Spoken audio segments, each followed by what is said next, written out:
Imagine arriving in Denmark and hearing almost every Dane you meet talks about volunteering, not because they have to, but because they want to. What makes this small Scandinavian nation punch way above its size when it comes to giving time, energy, care? Stay with me. By the end, you'll understand why volunteering isn't just common in Denmark, it's in its social DNA. But here's the challenge: if you're new to Denmark, volunteering can feel confusing. You don't know the language, you don't know where to start, and you're not sure if anyone even needs your help. The truth is, volunteering here isn't just about charity, it's a doorway into Danish life itself. And in this video, I'll show you exactly why volunteering is so common, and how you can be part of it. Sustainability and green energy. Viking heritage. Welfare system. New Nordic food. Welcome to Denmark Explained, your front row seat to the hidden gems, quirky traditions, and powerful stories that make Danish culture truly unforgettable. Let's start at the beginning. Why is volunteering so deeply rooted in Denmark? To understand that, we need to look at history, culture, and how society here is built. Denmark has one of the strongest traditions of local associations in the world. These are community-based groups that run everything from sports clubs to music societies, from youth groups to cultural activities. And here's a surprising fact: in a country of fewer than 6 million people, there are over 100,000 active associations. That's a lot of community activity for such a small population. Now, why does this matter? Because more than 4 in 10 Danes volunteer their time through these associations. In other words, volunteering isn't a niche hobby, it's a normal part of life. Think of it this way: if you join a football club, a choir, or a hiking group, there's a very high chance that the coaches, organizers, and even the people running the events are volunteers. Here's another hook. Did you know that Danish volunteers contribute around 1 million hours of unpaid work every single day? That's not just impressive, it shows how deeply volunteering is built into the way society functions. We'll come back later to how this benefits both individuals and communities. The roots of this culture go back more than a century. In the late 1800s and early 1900s, when people wanted to make a difference, they didn't just wait for the government. They created their own associations to solve problems, to socialize, and to share knowledge. Over time, these associations became central to everyday life. Now, you might think the modern welfare state, with free healthcare, education, and social security, would make volunteering unnecessary. But here's the twist: the opposite happened. Instead of replacing voluntary action, the welfare system works alongside it. The state provides the essentials, while volunteers add value, creativity, and that human touch. For example, sports and leisure remain the largest areas of volunteering, but social care and cultural activities are also huge. And it's not just adults, children grow up surrounded by this culture too. That means from an early age, people see volunteering as normal, even expected. Here's something to think about. Volunteer rates have stayed stable at around 40% for more than a decade. That consistency tells us this isn't a passing trend, it's a cultural foundation. And don't forget education. As more people earn higher qualifications, they also gain skills in communication and organization, which makes volunteering even stronger. Education and volunteering reinforce each other. So, when you look at Denmark today, volunteering is not just common, it's almost part of the national identity. Later in this video, we'll dive into how this tradition is changing with more flexible and modern ways to contribute. Earlier I mentioned how volunteering has evolved with more flexible, newer forms, short-term, online, matchmaking. Let's explore that next: how the present is changing what volunteering means in Denmark.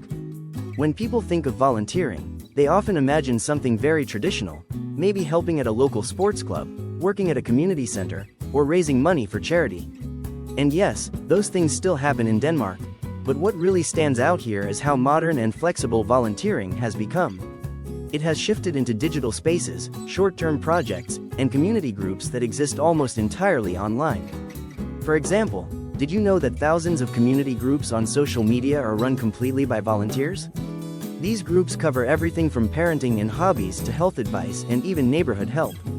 Behind them are people who dedicate their time, sometimes daily, even hourly, to moderate, organize, and keep things running smoothly. That's volunteering too, even though it doesn't always look like the traditional version. Here's something surprising.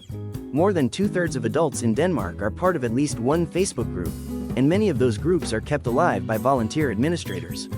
Some volunteers check in every single day, and a smaller group checks in once an hour or more. Imagine that level of commitment. It's like having a second unpaid job. But people do it because it gives them meaning, connection, and a sense of helping others in real time. Let's pause for a second. If you were moving to a new country, would you rather spend your free time isolated, or would you want to tap into a network where people welcome you, guide you, and maybe even become your friends? That's exactly why digital volunteering has become a powerful entry point into Danish society for newcomers and locals alike. During the global pandemic, this became even more visible. More than half of the population offered some kind of help, whether through formal organizations or simply helping neighbors. A good share of that support happened online, where volunteers connected people with food deliveries, medical information, or just companionship during lockdowns. It showed that volunteering here adapts quickly to changing times. And it's not just younger people. Older adults are increasingly involved too. 20 years ago, less than a quarter of seniors volunteered. Today, it's closer to 4 out of 10. Why? Because internet use among older adults has skyrocketed, making it easier for them to join online networks and stay engaged. Volunteering has become something you can do from your living room with a laptop or a phone. Here's the big takeaway. Volunteering in Denmark isn't stuck in the past. It's alive, flexible, and digital. It can be a few minutes a day online or a structured project in your neighborhood. That flexibility is one of the reasons so many people participate, and why it continues to grow. Here's something to think about. Suppose you move to Denmark. Which kind of volunteering appeals more to you, and which seems more realistic? Option A. Joining a traditional volunteer association, maybe a sports club, cultural group, or local society, committing regular hours monthly. Option B. Contributing with flexible, short-term, project-based roles, or helping online or through matchmaking services. Which feels more right for you?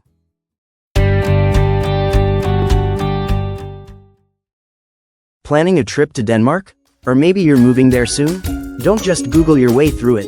Let DenmarkExplained.com be your shortcut to a smoother, smarter, and way more fun experience. At DenmarkExplained.com/products, you'll find itineraries, ready-made plans that turn confusion into unforgettable days. eBooks, packed with local insights, cultural tips, and everyday know-how.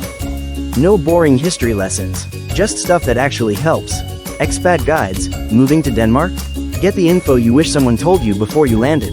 Everything's digital, everything's simple, and everything's designed to make Denmark feel less confusing, and way more cozy. So skip the stress, and get the guides that explain Denmark, clearly, cleverly, and in plain English.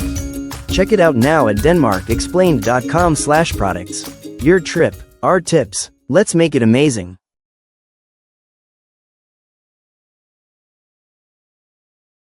If you're finding this interesting so far, drop a like, share with someone thinking of moving to Denmark or exploring volunteering, and subscribe so you won't miss when we dive into volunteering benefits and how you can start easily. Also, comment below. Are you more of an association type or flexible volunteer type, option A or B? I want to hear your thoughts. Earlier I hinted at how volunteering benefits the volunteer, not just society. Let's zoom in on that. What's in it for individuals, and how Denmark makes sure volunteers are valued. So far, we've seen how volunteering in Denmark has deep historical roots and how modern, flexible volunteering has opened new doors. But there's another side to this story. How volunteering actually benefits the people who do it. And here's the interesting part. These benefits are sometimes even greater than the impact on the community itself. First, let's talk about social connection. Volunteering in Denmark is a powerful tool to reduce loneliness. In recent studies, around 1 in 8 adults reported severe loneliness, and volunteering has been shown to help. When you volunteer, you meet people, form networks, and become part of a community. Even small acts, like helping at a local event or moderating an online group, create meaningful social ties.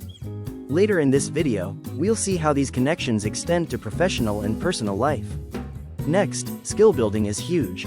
People who volunteer gain experience in communication, organization, leadership, and teamwork. For newcomers, volunteering is also an opportunity to practice the language, understand local social norms, and build a network of contacts. Imagine arriving in a new country and instantly having a network of people who know you and trust you.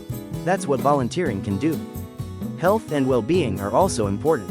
Studies show that volunteers often report higher life satisfaction, lower stress, and better mental health. It's not just about feeling good, it's about actually improving your quality of life. And it works for all ages. Older adults, in particular, are increasingly volunteering, and many find that it keeps them active, engaged, and mentally sharp. Now here's a surprising fact.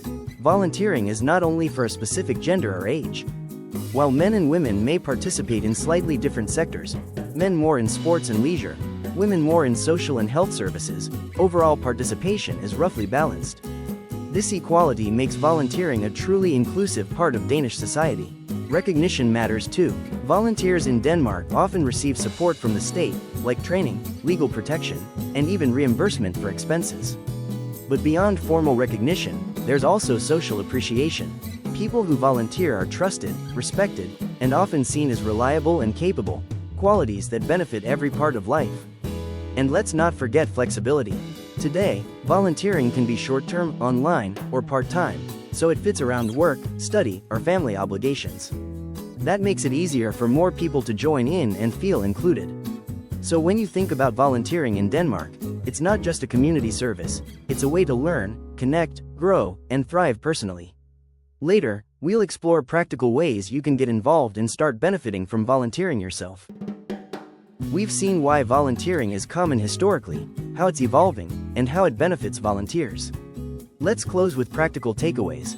How you can get involved in Denmark, especially as someone who's new. By now, you've seen how volunteering in Denmark is deeply rooted, flexible, and personally rewarding. But there's an exciting shift happening right now that's worth paying attention to: the rise of community-driven innovation through volunteering. Volunteering isn't just about helping, it's increasingly about shaping solutions. Across Denmark, volunteers are designing projects, creating online resources, and developing community programs that address very specific needs. For example, some volunteers create digital platforms for seniors to stay connected, while others run short-term neighborhood projects that tackle social isolation. These initiatives are not just small acts, they can transform entire communities. Here's something interesting. Younger volunteers are particularly drawn to projects where they can see immediate results. Unlike traditional long-term commitments, many modern volunteering opportunities are short-term, outcome-focused, and highly interactive. This flexibility makes it easier for students, professionals, and newcomers to get involved without feeling overwhelmed. Later in the video, we'll explore some real examples of these fast impact projects. Education continues to play a crucial role. Volunteers with higher education levels often bring skills in management, technology, and communication. But even those without formal qualifications can contribute in meaningful ways. In fact, one of the strengths of volunteering in Denmark is how inclusive it is. People of all ages, genders, and backgrounds can participate, and every contribution adds value. Let's pause for a moment. If you were looking to make a real difference in your new community, would you prefer a long-term commitment that requires hours each week, or a flexible project where you can see immediate impact and still manage work or study? Many Danes are choosing the latter, and it's driving innovation in volunteering. Digital platforms are another game changer. Volunteers can organize events, mentor others, or moderate community forums entirely online. This accessibility means that anyone, from a busy professional to a retired adult, can find meaningful ways to contribute without leaving home. In fact, during the pandemic, digital volunteering kept communities connected when physical gatherings were impossible. Finally, let's talk about recognition and impact. Volunteers receive not only social appreciation but also tangible skills that improve employability and personal development. By contributing to meaningful projects, people feel connected, valued, and motivated. This creates a positive cycle: more people volunteer, more projects succeed, and communities become stronger. So, when you think about volunteering in Denmark today, it's not just about giving time, it's about creating solutions, building networks, and growing personally while helping others. Later in the video, we'll show exactly how you can get involved, even if you're new to the country. Thanks for watching. I hope this gives you a deeper understanding of why volunteering is common in Denmark and how you, as a newcomer or curious traveler, can also get involved in meaningful ways. If you want more, click on the playlist on your right to see more videos about life in Denmark, culture, welfare, community, and how things really work here. See you in the next video.